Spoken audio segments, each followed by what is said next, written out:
পৃথিবীতে সবচাইতে শ্রেষ্ঠতম দোয়ার স্থান হলো মা বাবা। ওই মা বাবা যদি হাত পাতে আরশ পর্যন্ত পৌঁছে যায়, ওই মা বাবা যদি বদদুয়া করে, পৃথিবীর সব তীর সব টার্গেট মিস হতে পারে, কিন্তু মা বাবার বদদুয়া কখনো মিস হয় না, কখনো মিস হয় না।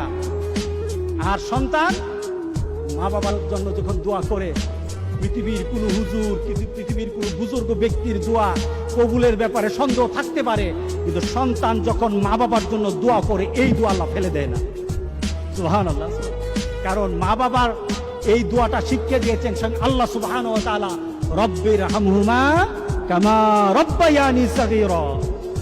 আপনি কবরে থাকবেন, আপনি প্রত্যেক নামাজে আপনার সন্তান দোয়া করবে আপনার জন্য, রব্বির হামহুমা কামা রব্বায়ানি সাগীরা। করেন, মা বাবার জন্য দোয়া করেন প্রতি নামাজে বলেন মা বাবার জন্য, রব্বির হামহুমা কামা। Likey